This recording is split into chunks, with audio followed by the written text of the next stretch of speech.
Hey YouTube, I'm Ross Stewart with Stewart Media Digital, and I'm here today with the lovely Mallory in the park to talk about the Sony 135mm f1.8 G Master prime lens.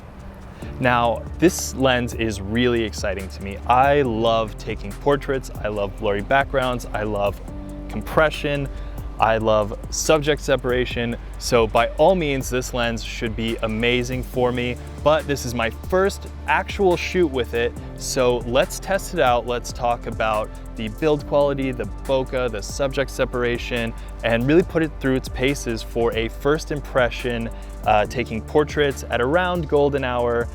So let's get started.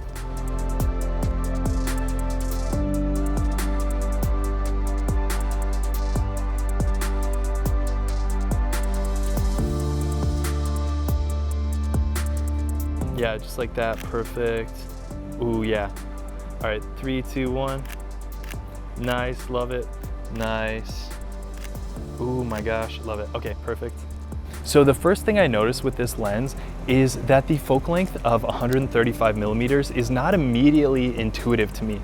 I love shooting with my 70-200, I love shooting with 85mm prime lenses, but 135mm is a little bit strange. I keep catching myself wanting to get too close or too far away, but that's probably something that just takes getting used to over time. So let's keep shooting and see what we get. Perfect, 3, 2, 1, love it. Little smile. Okay, big smile. Perfect, perfect. Okay. So it's doing really, really well for headshots, which is a little bit closer to how I would use my 70-200, for example. Let me step back and see what the compression and the background look like when we try to do a little bit more full body. Yeah, just like that. Ooh, love it right there. So something else I noticed is that you do have to be really far away to get full body portraits, but that's the same as any other telephoto lens. Put a hand on the hip, left, yeah, perfect. Look at me. When I'm closer up, getting about shoulders to top of the head framing, the background turns into basically nothing, just colors, and that's really great for background control. Now, let me take a few steps back and see if we can still get a blurry background even when I'm further away trying to get a full body. Because, for example, if I was using a wide angle, even at a really wide maximum aperture, it would be really hard to get the background really blurry. So let's see what we can do with this lens.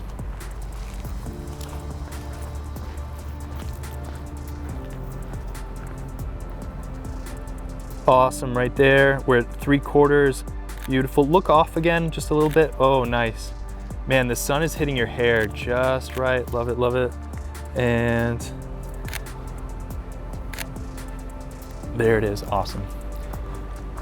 So in those full body shots, the background was obviously not as blurry as when we're close up, but we were still getting a lot of really great subject separation. And I think that that adds a lot of great character to this lens because it does things that not every lens can do. That 135 telephoto focal length with a really wide maximum aperture for a 135 is going to be great for really making your subjects stand out. So I don't have a spec sheet in front of me or anything. I'm sure that this lens has all sorts of cool elements in it that reduce ghosting and flaring, and I will include all of that in my long-term review video coming up shortly. But for this first impression, let's just shoot towards the sun and see what kind of results we get in terms of loss of contrast, flaring, and really just take a look at it hands-on.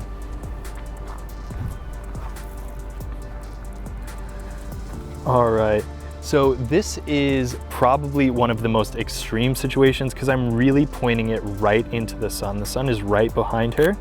And in these shots, without even looking at them in Lightroom or anything, I can tell they are losing some contrast. But again, this is a really extreme situation, shooting wide open, pretty much directly into the sun. Let me switch my angle so we're just shooting her backlit. And ooh, that's really nice. Your hair is glowing, love it, love it, love it. And nice. So taking the lens out of the most extreme situation of shooting basically directly into the sun, and we pretty quickly get that contrast back. And even when we do shoot into the sun and purposely try to get some flaring, it has a lot of character.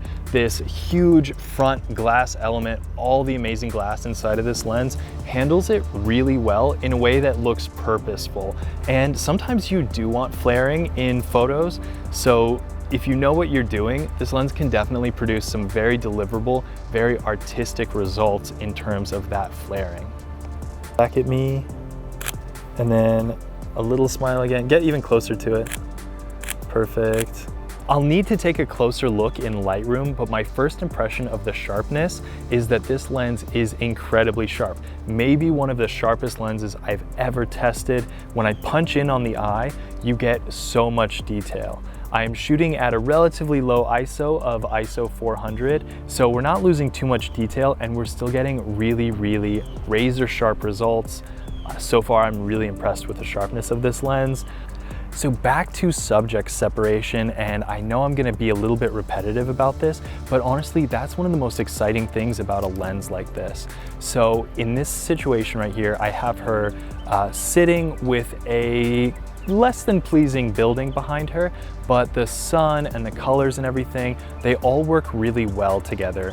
So let's take a couple shots and see what they look like, see how much we can make that background disappear and really just get the mood, the character of the colors. So just like that, love it, love it, love it. Awesome. Ooh, I like the wind on your hair is really nice. So now I'm gonna step back and get some full body shots and see how the background disappears when we do step back and get a little bit less subject separation to see what the background looks like. But that's perfect right there. Love it, love it, love it. So even though the background isn't completely turned into nothing, it still looks really cool. We're still getting a lot of great subject separation, and it kind of disguises some of the uglier elements of the background, the architecture. I'm not trying to dog on this building too much, but it's not normally a building that I would use as a background. But when you can get this much subject separation, even when you're doing full bodies, you can really use just about anything as a background and still make it look really nice. Kind of like a little bit of this like lean back. Yeah, perfect. Oh, dang, nice. So we got these decorative lights behind us and we're getting finally some bokeh balls. And one of the first things I'm noticing is that it does have a good amount of cat eye bokeh at 1.8. Honestly, that's kind of to be expected at this point.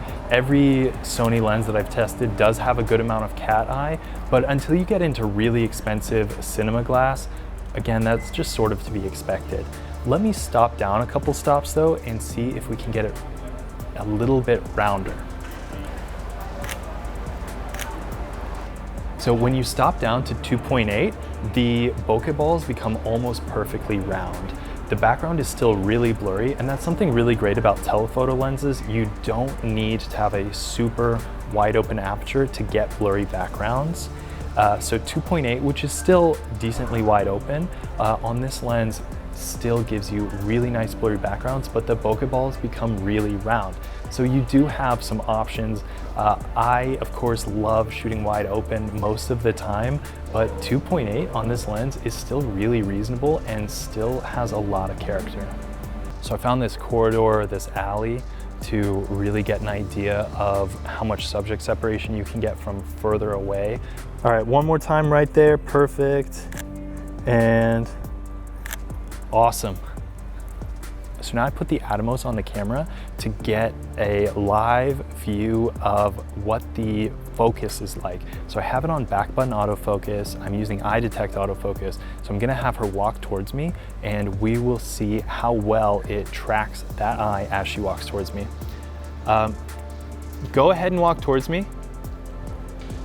And it looks like it's keeping up with her eye perfectly. Keep coming, I'll tell you when to stop. And perfect right there, and nice. So that looked to me like it did an amazing job keeping her in focus the entire time. It tracked the eye or the face which is again really impressive because she was pretty far away to start, and as she got closer, it just kept her in focus, tracking her coming towards the camera. Let's try that again one more time in video, and we'll take a look. And go ahead.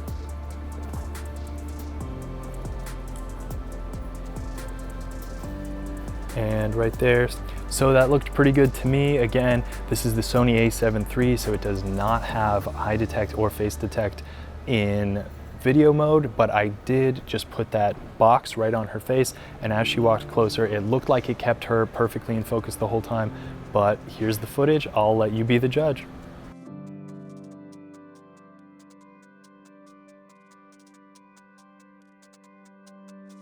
So finally, if you're anything like me, you're wondering, who is this lens for? Why would you buy a 135mm, especially when something like a 70-200 f2.8 is such a common lens, such a versatile lens, and really frankly, one of Sony's best lenses.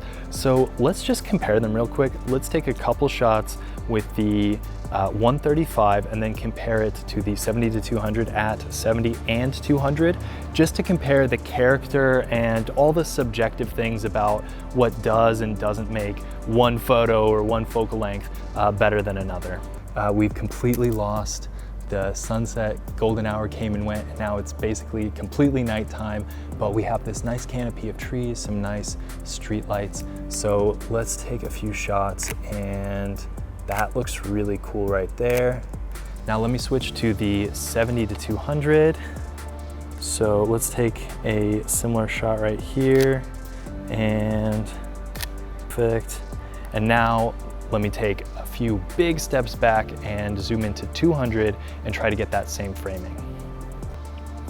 Okay, so at 200mm, you need even more working space. I'm really far away and I need to get even a little bit further still. So that's pretty similar. It is subjective, but let's take a look at all three real quick, and I'll let you decide which you think has the best character, the best subject separation, the best bokeh, and see if this lens is something you need in your kit.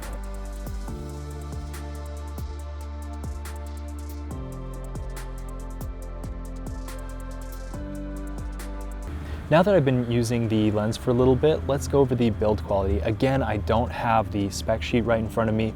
I will do an in-depth video a little bit later. So this is just my first impression.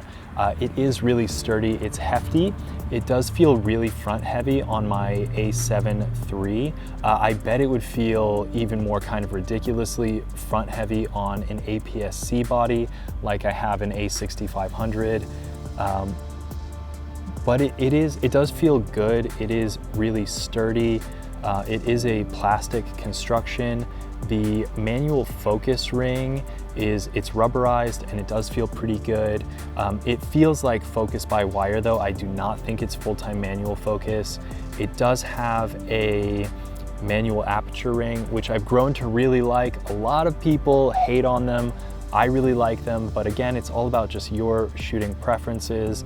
And of course, with the manual aperture ring comes the option to declick it for those smooth aperture transitions, which can be really great for changing your exposure in video, for example, without those jumpy incremental jumps. And then you have two focus lock buttons, which are customizable to be just about anything you want. I don't program mine to be anything, but if you do like them, this lens has two of them. And then finally, it's got a couple of switches. It's got the autofocus manual focus switch, and then a switch that I really like, especially for the use of this lens. You can change the focus range. So there's full, and then there's close up to medium, 0.7 to 2 meters. And then if you know your subject's gonna be far away, you've got the 1.5 meters to infinity. The one I really like is this middle one, because to me, this is such a portrait-centric lens. Being able to lock it in to only focus between 0.7 meters and 2 meters means it's not gonna be hunting, you're not gonna back focus on the background by accident when you are trying to get those cool portrait shots. It does come with this really nice lens hood, bayonet style, and it is pretty deep. It's rubber on the front, which is I really like. I have nicked my my lens hoods a bunch. I really use them even indoors, really just to protect the front element. So it's pretty cool that this one has rubber in the front, so it's not going to get all those dings and nicks that the all plastic or even the all metal ones would. And it is lined with felt on the inside, so there's less light bouncing around on the inside. But again, I will have a more in-depth review of this lens with all the specs once I've had an opportunity to do a few more shoots with it. So that's just my first impression. I do really like the build quality, and of course it is a G Master lens, so I would expect no less. So now that we've pretty much completely lost the light and it is nighttime here and we are getting eaten alive by mosquitoes, let's wrap things up. First, I want to say thank you to Mallory for being our subject today, and thank you to Aperturent.com. I rented this lens through them and had a really great experience. I've got it for about 10 more days, so keep an eye out for additional reviews, more in-depth reviews on this lens and comparison videos. And if you're interested in renting this or any other lens, check out my link in the description box below. And as always, be sure to like and subscribe. Thanks.